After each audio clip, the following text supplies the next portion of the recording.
On our first wedding anniversary, my husband ran away with my sister and blocked me. Now he's begging for forgiveness after realizing his huge mistake. I'm female, 24. My sister, Kendall, female, 26, has had a lot of issues in her life. She is manipulative and toxic and knows exactly how to use people to get exactly what she wants. Due to this, I tend to keep her away from my circle of friends because, whatever Kendall is, trouble follows. The best example of this is my time in high school, where I used to often call my friends Jules and Becker over to hang out at my place.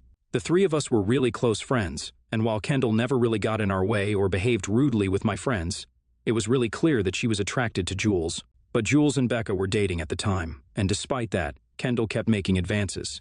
It ended up with Jules cheating on Becca with my sister, and our whole friendship breaking apart. Granted, of course, Jules was a douche in this scenario, but Kendall was extremely manipulative, and sometimes it feels like she did it just to add some spice to her life. Like there was no regard for the importance of a relationship or respecting boundaries. I wanted to stay friends with Becca, but it was going to be too tough for her emotionally, and I respected that choice. Ever since then, I began to notice the kinds of problems Kendall brought up. Half of her boyfriends were initially dating someone else, and that just gives me the ick. She would stay with these boys for a few months at max, being a really demanding girlfriend and basically using them for their money or fun. I hate to say it, but I kept her away from my partners as well because I was afraid that she would try and steal them from me. Yeah, she was more attractive than me, but as a person, she was terrible. My parents weren't really involved in our love lives, and they didn't speak about it with Kendall. She used to often rant or confide in me about the men she was dating and using, and I used to stay silent about it. I didn't want to call her out because I knew she would react in an extremely dramatic fashion and stir stuff up. For this, I feel like I was a bad person since I knew she was treating a lot of people like trash, but I stayed out of it for my well-being. Sometimes I feel like what happened with my marriage was karma for my silence with all the other men she screwed over. I'll get to that. So, I met my husband, Matthew, 24, in college, and we started dating in our sophomore year. During college, while everyone had a lot of drama about relationships and love and messy situations, Matthew and I had a rock-solid relationship. There was never any insecurity or lack of trust. We moved in together in our last year of college, and our jobs lined up together in the same city. I felt like I had found the one. He proposed to me in 2021 when I was 22, and we had a small wedding service together after being engaged for a year. Due to work and health complications, a few of my family members couldn't come. Most importantly, Kendall didn't attend the wedding, and that honestly made me breathe a sigh of relief. She was holed up somewhere in Barbados with whoever her current boyfriend was at the time. Up until then, my sister had never met my boyfriend, except during one instance when he came with me for a family Thanksgiving. Even then, I was a little uncomfortable with how friendly my sister was to Matt, but he kept a wide berth from her. When he asked me about her behavior and why she was so touchy-touchy, I didn't want to scare him with the kind of toxic personality she has. I thought he would judge not just me, but my entire family, so I just brushed it under the rug by saying, "That's how she is." After that, there weren't a lot of chances for Matthew to interact with my family, and his whole relationship with my parents was pretty great regardless. However, things started getting more strained after that one time he met Kendall. I noticed that she had followed him on social media, and that ticked me off. I couldn't exactly tell him not to follow her because, again, I didn't want to tell my newly married husband, "Hey, my sister is a professional homewrecker." After that, Kendall came over to stay with us for a few weeks just a couple of months ago, and she was trying super hard to be involved in everything my husband and I did. She was here for work, but at the same time was taking out time to constantly be third-wheeling between Matthew and me. My husband thought it was just because she wanted to get to know him better and create a family bond, but I felt suspicious about it. But for me, it was all just a nagging feeling and not serious enough to act on. My problems with Matt were the teething problems of a newly married couple, also, I thought. 2 days ago, it was our first wedding anniversary, and Matthew hadn't even mentioned it once in the days leading up to it. I had assumed he was planning a surprise, and I had also gotten him a gift he had been really looking forward to. He left that morning without even acknowledging our anniversary and didn't come back home. I got increasingly more nervous, and when I checked my phone in the end, I saw that he had blocked my number. I also got a notification from my bank saying that a huge withdrawal had been made from my joint account. I had no idea how to react to all of this, and I called my parents about it. They also seemed to be panicking since Kendall had just vanished from her apartment. She lived back in our hometown. It didn't take a genius to put two and two together. Even though Matthew had blocked my number, I was so pissed that I opened up WhatsApp and sent him a huge tirade. I called him a jerk and told him all about who Kendall was. We had no news for my sister either. Yesterday, though, she had posted a picture from some resort near my place, and I could see Matthew's arm in the frame as well. When my dad finally got through to her on a call and asked her whether she was with my husband, she just casually denied it, saying she had decided to go on a solo trip all by herself. BS, total BS. While they were gallivanting around, I decided that I didn't want to be alone in my apartment, so I asked my parents if I could come over. They happily obliged, and I could tell Dad was seething of what Kendall had done.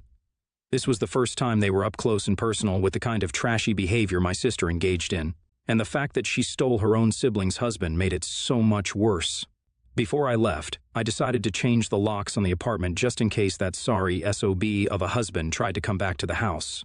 The craziest thing is, just a few hours ago, I noticed that Matthew had unblocked me, and I guess reading all those messages made him realize that he was not a good person. He kept spamming me to get back together and fix things, but I blocked him this time. I then got a call from Kendall shouting at me for not being able to keep my man and then slandering her. I just cut the call. I have a flight to my hometown in a bit, so I haven't been able to really formulate any kind of response to all of this. I don't think I am TA in any way, to be honest, but one of my friends told me that not responding to my husband or sister at all is an a-hole thing to do. Instead, I should have just chewed them out, told my husband that I was done with him. He got to me for some reason, so now I need to know it. Being silent is an a-hole thing to do? Update 1, I reached my mom and dad and they both were really comforting. My dad asked me, what on earth has gotten into your sister to completely ruin someone's life like this? And I told him everything I knew about her. Life. Needless to say, it made them both feel uncomfortable and disappointed. It wasn't an easy conversation to have, and my parents were quite sad that I never told them about all of this earlier. They feel terrible about supporting a person who treats others so poorly, and that's made them feel kind of guilty. I don't know what's going on between Kendall and my husband right now, but I think they got into a fight. Kendall called my mom and said she was coming back from her solo trip, and well, Matthew is trying to reach out to me wherever he can. I blocked his number, he texted me on Instagram, I block him there. He tries to reach out to me from someone else's number. The last time he called me, I told him that I would take out a restraining order against him if he keeps doing this. Now Kendall is going to come back to our hometown tomorrow. Mom and Dad are going to confront her and tell her that she's cut off from the family. I will also be there, and right after that, I'm going to file for divorce from Matthew. I also need to know if anything can be done about the money in my joint account, so if anyone can help, please DM me. Update 2. The confrontation went just as you'd expect. Dramatic AF and Kendall tried everything in her power to try and minimize the damage for her. She's still running off of this whole idea that I'm slandering her, but my parents are clearly on my side. When I said, I knew you were a shitty person, Kendall, but I didn't realize that you wouldn't even leave your sister out of your shitty behavior, she blew up at me. My sister said that I wasn't fulfilling Matthew, and the fact that he chose to cheat on me is on me, not her. I nearly took a swing at her, but my parents kicked her out and told her that she wasn't welcome in the house anymore, period. Update 3. I served divorce papers to Matthew. He's back in our city and has been living with a friend since I changed the locks on him. He says that changing the locks is a felony and that he'll sue my ass off if I go ahead with a divorce, but I don't think that means jack shit. I also found out that a joint account is considered marital properties. I'll be bringing that up to you in the hearing. I spoke to a lawyer, and he said that things should easily go my way, and I can also ask for a hefty alimony, which I will. NTA. The only part of this where you're TA is the fact that you didn't call out Kendall or tell her past boyfriends about her behavior. Your friend is an understanding of your mental space and doesn't realize that you can't immediately confront your sister and husband after discovering their infidelity. Wow, OP just NTA at all. This should be on RMI the Angel because your friend is a nut job if she thinks you owe anything to your sleazebag sister and cheating husband. Next story. I'm a single dad to 3 daughters. This revolves around my middle, Juliet, 17, female. A few weeks ago, I took her shopping for her prom dress. She picked one that she absolutely loved, and she truly looks like a princess. Then last week she was very upset because she saw on Instagram that a classmate, not a friend, but someone in her grade, had bought the same dress, but in a different color. She tried asking the other girl to change, and the girl rightfully told her no. I was sympathetic and let her vent, also adding that it was a different color, so at the very least it wasn't too similar. The issue is, Juliet has been trash-talking the girl for the past week. This is very out of character for her. She's never been a gossip, but I've heard her venting to her friends about it. I let it go because what does venting really matter? Then I got a call from Juliet's history teacher saying that she overheard Juliet talking poorly about this girl repeatedly. While the girl is not in the class, and there's no evidence of bullying, she is worried it'll get there. I sat Juliet down and said, while I understand completely that this is frustrating, and I may not get all that comes with dresses and such, this isn't fair to the other girl. From what it seems, she didn't purposefully do this to hurt her. I pointed out the different colors, also offered to take her to return the dress, and she could get another if having a unique dress was that important. Juliet said that she shouldn't have to get a new dress. She kept trash-talking this girl. I finally told her, "It's a dress. Your feelings are valid, but you need to stop being so dramatic and let it go." This upset her and she left the room in tears. I tried talking to her about it, but she stayed in her room. My eldest, 22, female, told me I technically wasn't wrong, but I shouldn't have said it. I really try not to be a bumbling dad who doesn't know what he's talking about. I learned all stuff related to raising girls, have always made it very clear they can come to me for anything, etc. If I need to outsource a problem where they want a woman to talk to, they have their godmother, late wife's best friend. Was I the ass here? Update: I want to thank everyone for your feedback and advice. Some of you suggested there is much more going on here, and I agreed. I sat down with Juliet again and said, I stand by my sentiment, but I also think there has to be more going on. As I said, it's just a dress, and this isn't like her at all. Some of you suggested perhaps she had prior history with this girl. She said no, they don't even really talk. They only follow each other on social media because everyone follows everyone.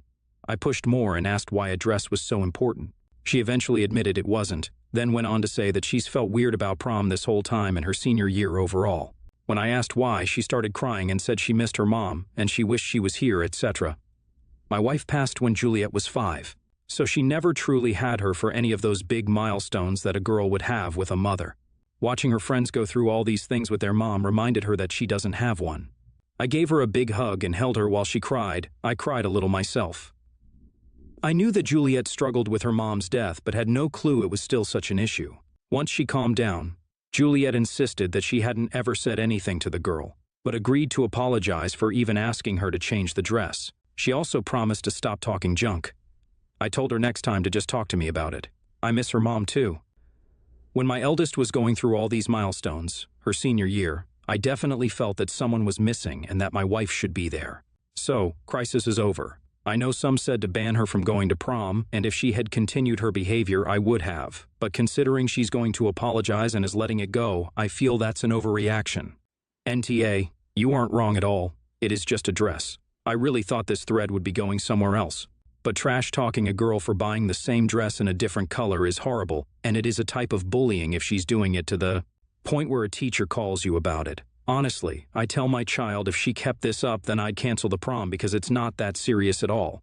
Next story, my fiancé and I are getting married in July. We have expressed to all our guests that we wish to have an adults-only wedding, and our guests have to make arrangements. Please find a babysitter if they have children.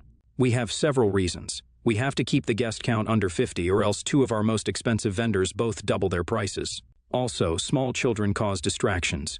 Simply put, we know lots of people allow children at their wedding, and that's okay. We just don't prefer children at ours. Not one of our friends had any opposition to this rule. All of them considered it nice to have a break from their kids for an afternoon, and were more than happy to get a babysitter. They all agreed with us that weddings aren't kid-friendly, and it's just less complicated for everyone to find a babysitter. The only person giving us a hard time is my sister-in-law. She has what we feel is a very unhealthy relationship with her 3-year-old son. She has coddled him to the point that he screams if she leaves the room. He has to be with his mom every second, or he gets physically sick. She has that baby attached to her hip so badly that she will not allow anyone except family members to watch him. And those family members are all attending my wedding. Her and my brother are trying to guilt-trip us into letting them bring my nephew to the wedding. They feel like because they are family, they are a unique circumstance and deserve a pass. We have set a boundary, and we feel like the right thing to do is enforce that boundary. To make matters worse, they have got my mother to side with them and call me to plead their case with them. I explained to her last night that if she brings them, she will not be fully present at our wedding. She won't be able to dance with my brother, who is my best man, and if I give in, it will be unfair to all our other guests. I have accepted that my sister-in-law will not be at my wedding, and by refusing to hire a babysitter, that is the choice she's making. I'm standing my ground and saying no. It's my wedding. I paid for the whole thing. I set the date, the location, and the flavor of the cake. If I say no kids, I want no kids. Am I the a-hole? Edit. Thank you all for the kind responses. I have always been a people pleaser and tempted to give in to keep the peace, so I'm sort of new to standing up for myself. I texted my sister-in-law, and I was polite but direct and said, no, you will not bring him to the wedding. I believe the conversation went over well, and she respected our boundaries. Thank you again. NTA. It's your special day, and you deserve to keep it just like you planned. Your sister-in-law needs to teach her son not to scream and shout when she's not there, though. How will he behave in school then? You're wearing your rules, OP have the wedding of your dreams, and enjoy all the best. NTA. A child-free wedding is not a new concept, and your sister-in-law is the a-hole for trying to be the exception.